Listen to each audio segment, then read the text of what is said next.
উপজেলায় কুমার নদের তীরে একটা গোষ্ঠীর আমরা খোঁজ পেয়েছি, যারা বেদে সম্প্রদায় দীর্ঘদিন ধরে ভাঙা উপজেলায় তারা কষ্টে জীবনযাপন করছিল। আমরা এটা খোঁজ পেয়েছি যে এই পরিবারগুলোর যে সন্তানগুলো স্কুলে যায় না। স্যার, এদের সহযোগিতায় এবং সবার সম্মিলিত প্রচেষ্টায় আমরা আশাবাদী যে এই বাচ্চাদের আমরা এই প্রাথমিক পাঠচক্রটা সমাপ্ত করতে পারবো ইনশাল্লাহ।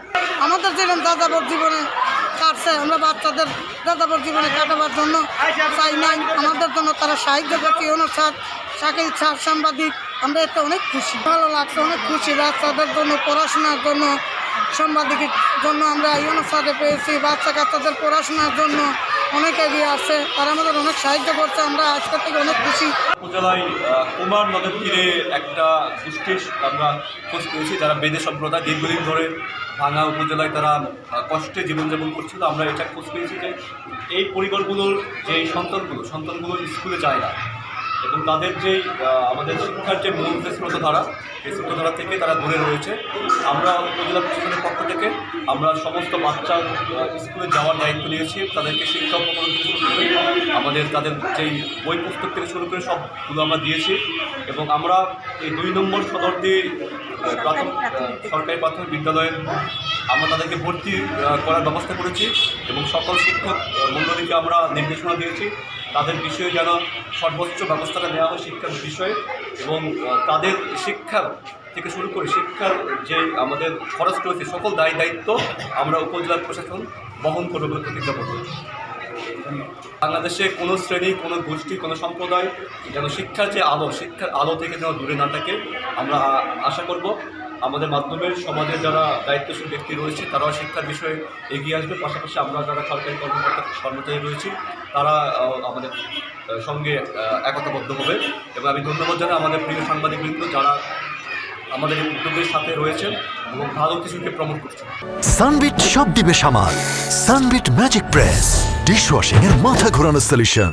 স্যার মহোদয়ের সহযোগিতায় তিনি আমাকে পরামর্শ দিলেন। এর আগে আমরা তালিকা করেছি এদের। প্রথমে তো স্যার স্কুলের আওতায় আনলাম সবার উদ্যোগে, তারপর বড় চ্যালেঞ্জ হবে ওদের ধরে রাখার বিষয়টা। এজন্য ওদের স্কুলমুখী করার জন্য স্যার এবং নিয়মিত উপস্থিতির ব্যাপারে আমাদের যা কিছু অ্যাক্টিভিটিস বা পদক্ষেপ আছে, যেমন নিয়মিত হোম ভিজিট, এদের গার্ডিয়ানদের সাথে যোগাযোগ করা। আপনি স্যার কিছুক্ষণ আগে যেটা বললেন যে একজন শিক্ষককে সার্বক্ষণিক ওদের জন্য আপনি ওই প্রাইভেট টিউটরের মতো নিয়োগ দিয়ে রাখবেন যেন ওরা কখনোই পড়াশোনা থেকে যে একটু বিচ্যুত না হয় স্যার। সেই হিসাবে আমরা ওদের উপস্থিতির ব্যাপারে স্যার অ্যালার্ট থাকবো এবং ওদের অক্ষর জ্ঞান যেটা মোটেই নাই, দেখা গেলো 11 ক্লাসের স্যার স্টুডেন্টও আছে, ওকেও আমার হাতে ধরে শিখাইতে হবে। এজন্য স্যার আমার স্কুল চলাকালীন সময়ে যতদূর সম্ভব ওদের স্কুলে আনা এবং ধরে রাখার বিষয়ে এবং অন্য বাচ্চাদের সাথে যে একটা যে বৈষম্যের বিষয়, যে ওরা একটু পিছিয়ে পড়া পরিবার থেকে আসছে বা ওদের একটু শৃঙ্খলাবোধ বা অন্য যে বিষয়গুলো, এটা যেন স্যার একটু সমন্বয় করে একীভূত শিক্ষার মাধ্যমে, এই বিষয়ে স্যার আমাদের ট্রেনিং আছে, আমাদের সব টিচারেরই ট্রেনিং আছে।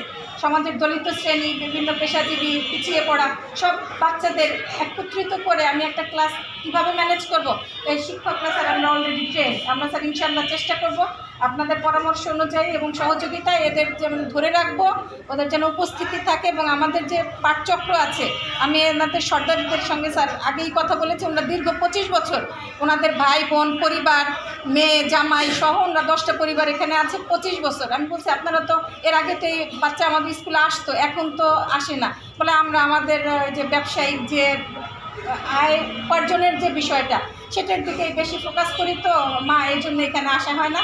বলছি এখনও আসবেন, স্কুল তো শেখার জায়গা, বলে আমরা এখন থেকে আপনারা যে উদ্যোগ নিয়েছেন আমরা এখানে আসবো। স্যার এদের সহযোগিতায় এবং সবার সম্মিলিত প্রচেষ্টায় আমরা আশাবাদী যে এই বাচ্চাদের আমরা এই প্রাথমিক পাঠচক্রটা সমাপ্ত করতে পারবো ইনশাল্লাহ। আমাদের যেরকম যাযাবর জীবনে কাটছে, আমরা বাচ্চাদের যাযাবর জীবনে কাটাবার জন্য চাই নাই, আমাদের জন্য তারা সাহায্য করছে। ইউনুস স্যার, শাকিল স্যার, সাংবাদিক, আমরা এতে অনেক খুশি। আমি খুশি আছি, তাও ভালো পড়াশোনা করি।